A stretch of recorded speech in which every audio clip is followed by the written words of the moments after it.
Hey, what's going on, everybody? Varick here. We're going to go over a build I've been working on.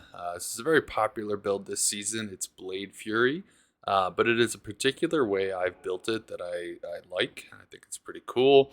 Very tanky, very Telestomp style, but still very good damage. So, without further ado, we will get into the gear and I'll show you stats and skills, and then we'll get into some maps. So again, Blade Fury build. Again, a very popular build. So this may very well be done already, but anyway, this is what I was testing, and this is just the way I like to do it. As you guys probably know if you watch my videos, I do like to do these kind of like telestomp, use on striking kind of builds. So that's what this build really gravitates around. But as you can see, we'll go into the gear. Main hand is going to be a Stalker's Cull. Now, obviously, a lot of this gear is going to be very good, hard to get. So, at the end of the day, yes, it will be hard to kind of hit these points. So you might have to rotate gear around a little bit, but this is kind of the end GG kind of build, in my opinion, as far as the build goes. So, Stalker's Cull, low ohm, so you're hitting 75 deadly strike with these claws, so you really don't have to get DS anywhere else. Still very good damage. Obviously, you can go ethereal because with Blade Fury, you don't lose durability. So good, nice piece here. And because you're dragon flighting, you got the nice cooldown from this.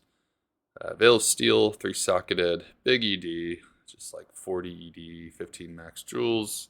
Again, this is a very, very good item. +1 Maras. Blade Fury does actually get really good skills, really good damage from plus skills. So this is a nice piece to have. Good resist, just all around nice. Exile. So here's one of the big highlights of the build. This is where you're going to be proccing your Decrepify.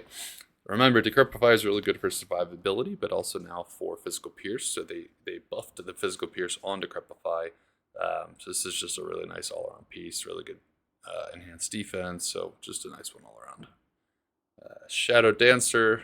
I actually like to mix these in when I'm playing an assassin. I just think it's cool to have. It actually helps a lot because you do need some faster hit recovery with this build, so this helps you reach your breakpoint.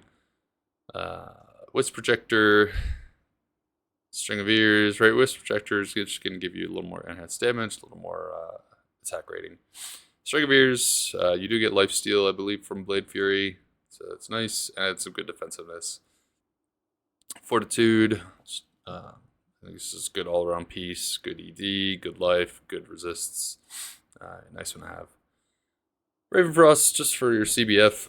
I mean, if you can certainly mix in CBF Slam somewhere on your gear, maybe your necklace gets CBF Slam, so you can use something else, maybe like a BK ring, but here's a nice piece. AR, good dex, good damage from that. Soul Drainer with some enhanced damage. Yeah, another piece you can kind of get a random slam on. Maybe get some DS if you're not Stalkers isn't there quite yet. Obviously, either of these are going to be super expensive, but again, this is an in-game build. On swap, we just have Lidless and CTA, so obviously just doing pre-buffs. Charms, just usual 3 AR, 3 mechs with AR, charms. I don't know why one of those is without life. You don't need life on all these, obviously. This is just pluggy. I do have 5 all res with 5 FHR because it is helping you get that breakpoint like I talked about. So, again, maybe you get that in your gear, maybe you get whatever. So you can get like hit recovery slam here or something like that. But yep, there you go. And then just trap scalers. Because again, you are benefiting from plus skills. So it's helping your damage. And then there's +2 Annie and Torch. Stats. We're looking at enough strength to wear your gear.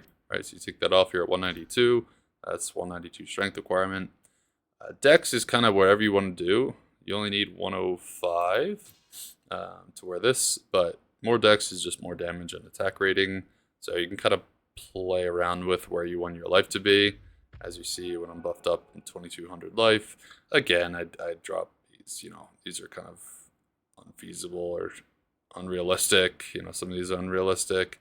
So Your life may be a little lower than what you see here, so you may want to dump some more into Vitality. But yeah, again, whatever you're comfortable with. If you do plan on doing like declone as well without wanting to talent swap, then yeah, you probably just want to dump Vitality, which would bring your damage down a little bit, but not by much. So that's stats, skills. Just because you're Blade Fury, right? You're gonna all three here because they are all your synergies. Um, Nothing into martial arts. You do get a free point in Dragonflight because you're using Starker's Call, so you're saving yourself 4 points. Excuse me. Shadow Discipline. I max Claw and Dagger and Burst of Speed. I always like max Burst of Speed, just like moving around quickly. Um, I I don't think it helps with attack rating for your Blade Fury, but I'm not positive. But I just like to max it just because I like moving around quick. Weapon block will only work if you're using dual class dagger or class or daggers, these claw or daggers. So it's not going to be helpful here.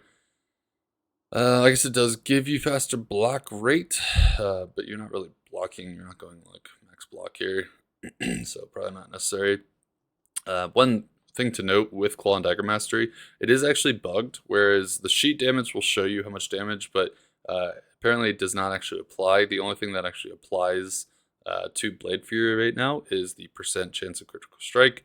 So I still max it because it's nice to have 23% chance of critical strike. Hopefully they fix that in next season. I'm sure they're going to nerf this build, nerf the damage it's doing because it is doing some pretty nasty damage, but hopefully they at least fix the bug if they're going to nerf Blade Fury. So maxing these two and then just dumping into Shadow Warrior just to have a little extra meat shield with you. So that's it. Mercenary is Act 5 Might Mercenary. Now here's kind of where the magic happens. Here's where I like it so much, is you're doing, you have Vile Husk. This is obviously a very good Vile Husk. It's not necessary, he's just there to proc. So Vile Husk, and he's wearing Raycors. So this is giving you the ability to have 2 curses, right? So an additional curse. So you're decrepifying, he's amplifying, and you're both going to be proccing on striking because he has innocence and you're going to have blade shield up. So that's kind of, again, where the magic happens. Marowak, just give him CBF, String of Ears, log out. Log out's nice. It just gives you that enchant fire, and it's going to proc really easily, just because he has innocence on and he's attacking super fast. So it just gives you a little more damage, a little more AR. Okay, so that is the build. I think that's all I wanted to talk about and show you. So let's just get into a couple maps. I'll show you a couple cows. I'll just jump into some cows and show you like how big the damage is. Again, I like cows for physical builds because cows tend to be very high defensiveness. So if I'm able to mow down cows with the physical build, you know it's doing good damage. And second, just again to show you the damage, this is a 52% max life tier 3 map. So that's gonna show you kind of again how much the damage is doing. Buffs up. All right. So again, you're just Telestomp. So you're gonna Telestomp in, and you're gonna watch things die.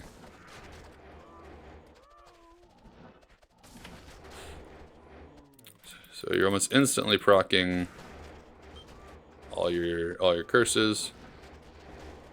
And this tends to be a very safe build. I haven't really had any concerns with dying while playing. And if you look at the bottom right of your screen, you can see how quickly I can actually Dragonflight. So you'll see down here, you'll see the cooldown go red after I use it, and then it'll come back up when I'm available again. So you can actually TP pretty darn fast. Dragonflight tends to be a little annoying with how it works. You kind of have to pause for a brief moment before getting back into your primary ability to make sure it goes off, because sometimes if you Dragonflight and then quickly try to, see what I mean?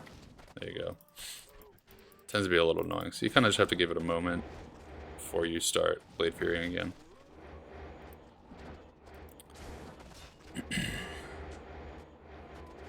Yeah, and you just cast it, and there's little Blade Furies are jumping all over the place. Let's go up to the boss real quick, just to show you what the boss looks like. And here's a sheet damage, by the way, 20 to 30k.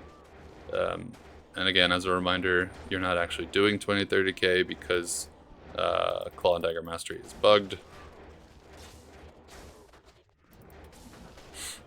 Yes, I know I'm not killing everything. I'm just showing you what the damage potential looks like, how it can clear packs. Not doing a time trial here.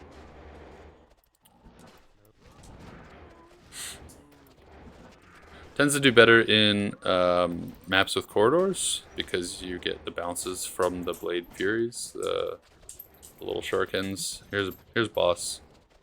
She dies pretty darn fast. So, yeah, it's fun. That's so cool to see everything just die. Alright. So again, just to show damage potential, I will show you what this 52% max life, 261 density. Oops. Looks like.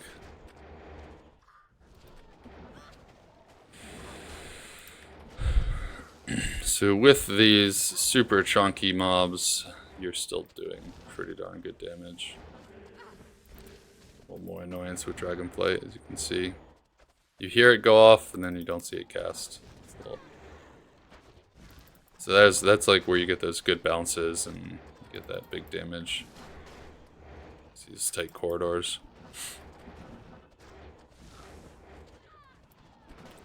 I did do a time trial of this exact map, because again, it's Plugy, so I can just replicate the map, and I did it in like 55 minutes and 30 seconds. So it's pretty darn good. And that was like with trying to clear everything. And again, with 52 max life, high density map, so that's pretty sweet.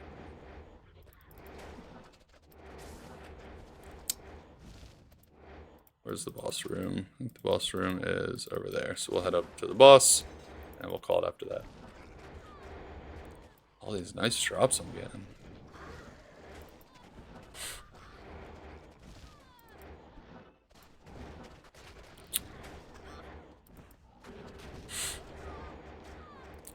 I think the way people are building this season is more of like a multi-shot, multi-zone, kind of just run and gun. I'm always gonna like Telestomp builds. I'm not really a multi-shot fan, multi-zone. So I think just the ability to jump in, get some big curses out, be a little reckless, that's always gonna be my playstyle. So this is a way to do it. Again, if you're doing it this way, good for you, man.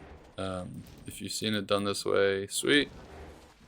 I'm never going to claim ownership of builds, aside from like Green Goblin, but yeah, my assumption is that most builds that I'm ever going to see have been done before. I'm trying to get his health bar, there you go. And he's dead. And remember, you can always, as well, just kind of Blade Sentinel, so your Blade Sentinels are pretty strong damage too, so if you want to kill bosses that way, you certainly can. So let's check this out. Let's give it the old blind slam. 40 attack speed. Sweet. There you go. Nice. Alright, that's it. Those are the two maps I wanted to show you. This is the build. If you enjoy it, let me know. If you did enjoy it, let me know. Any questions, comments, feel free to put comment in the chat, and I always try to answer these. As always, if you liked the video, please like, please subscribe. I always appreciate you guys' support. Always love doing these videos, so if you have any ideas, something you want me to test, I'll do a video on it. Happy to do it. But that's it for now, guys. All right, have a good day. See ya.